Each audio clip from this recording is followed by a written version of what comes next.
Hello बच्चों, आज हम पढ़ेंगे कक्षा 12वीं के लिए हिंदी इलेक्टिव विषय का एक चैप्टर जो कि लघु कथाओं के नाम से है। तीसरी लघु कथा चार हाथ के प्रश्न उत्तर।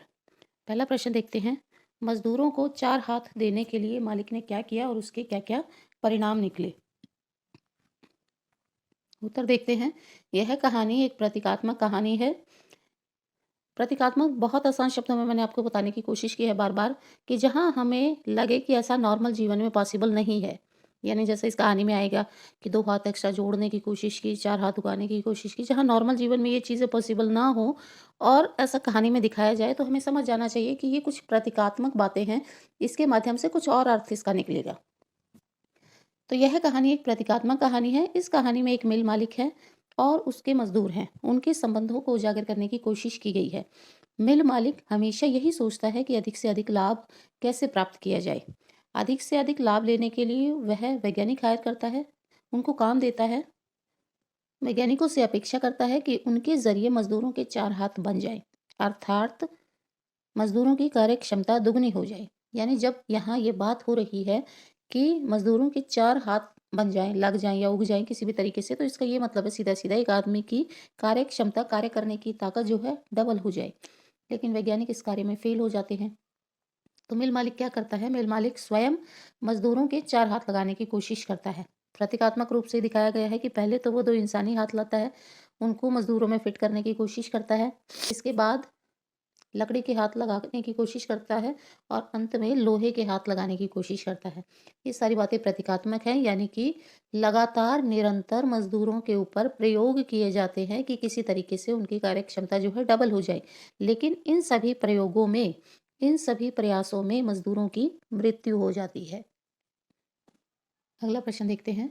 दूसरा प्रश्न देखते हैं। चार हाथ न लग पाने पर मिल मालिक को क्या समझ आया? मिल मालिक ने बड़ी कोशिश की कि किसी न किसी तरीके से इनके चार हाथ लग जाएं, लेकिन वो नहीं हुआ।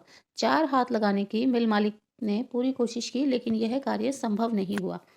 फिर मिल मालिक को यह समझ आया कि तकनीकी रूप से यह कार्य संभव नहीं है। यानी टेक्निकल ये किसी भी तरीके से पॉसिबल ही नहीं है कि किसी व्यक्ति के चार हाथ लग जाएं, यानी उसकी कार्य क्षमता जो है डबल हो जाए।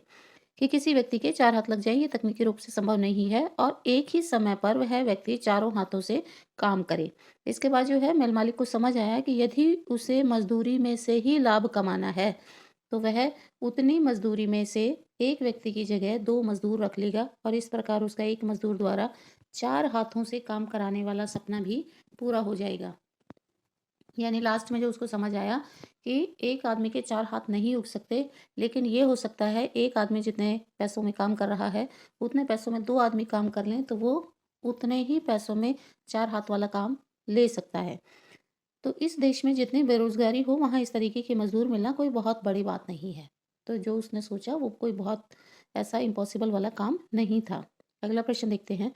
मिल मालिक अपने मजदूरों के साथ ही प्रयोग करके क्यों लाभ कमाना चाहता था? और भी बहुत सारी चीज़ें हो सकती हैं लाभ कमाने के, कि घटिया क्वालिटी का सामान बना दे, रॉ मटेरियल घटिया यूज़ कर ले या कुछ और नकली सामान बना दे। इस तरीके के तरीकों से भी तो वो लाभ कमा सकता है। वो बार बार अपने मजदूरों पर ही प्रयोग क्यों कर रहा था?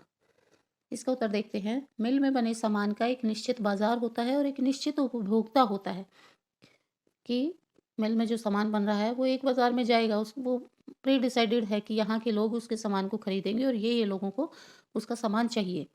यदि किसी सामान की लागत में और कच्चे माल में घटिया सामान का अगर वो प्रयोग करेगा, कोई मालिक जो है घटिया सामान का प्रयोग करेगा तो क्या होगा?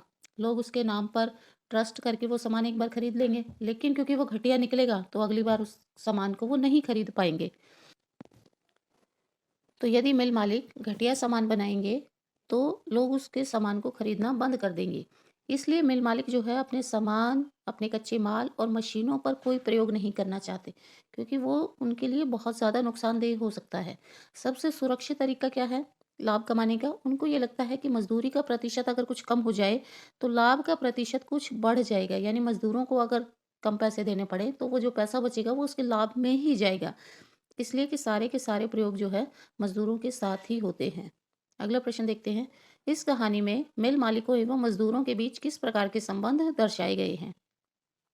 ये जो सारी बातें इस कहानी में बताई गई हैं, ये सारी बातें जो हैं पूंजीवादी व्यवस्था की सच्चाई को दिखाते हैं। पूंजीवादी व्यवस्था एक ऐसी व्यवस्था है जो कि उद्योगों पे, कारखानों पे, मिलों पे टिकी होती है।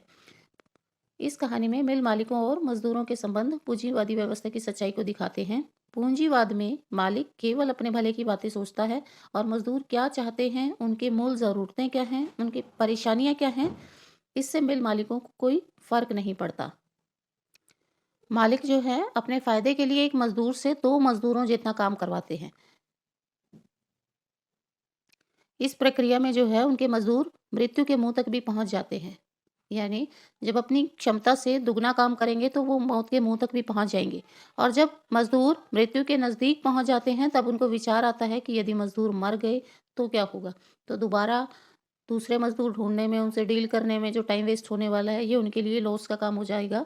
तब उनको विचार आता है कि यदि मजदूर मर गए तो उनका नुकसान अधिक हो सकता है। तब वो क्या करते हैं, मजदूरी को आधी करके और मजदूरों को दुगना करके अधिक मुनाफा प्राप्त करने का विचार करते हैं। इस प्रकार यह कहानी जो है मिल मालिकों और मजदूरों के बीच की भयानक सच्चाई को उजागर करती है। अगला प्रश्न देखते हैं, मिल मालिक के सपने उनकी किस मानसिकता की ओर इशारा करते हैं। कहानी जैसे ही शुरू होती है इसमें बताते हैं कि मिल मालिक अक्सर बैठ के ऐसी ऐसी बातें सोचता था। तो वो क्या सोचता था और ये किस बात की ओर इशारा करते हैं। उत्तर है, मिल मालिक के मन में भिन्न भिन्न प्रकार के विचार आते थे। कैसे विचार कि जैसे सारा संसार एक दिन मिल बन जाएगा, सभी लोग मजदूर बन जाएंगे।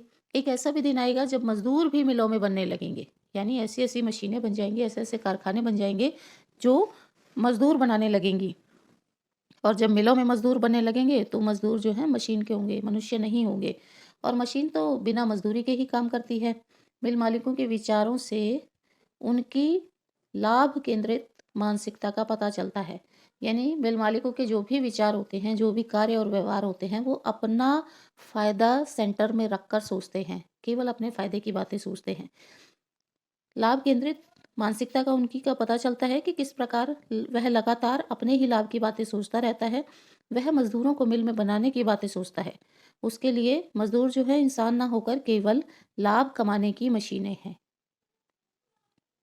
अगला प्रश्न देखते हैं, मिल मालिक ने वैज्ञानिकों को नौकरी से क्यों निकाल दिया।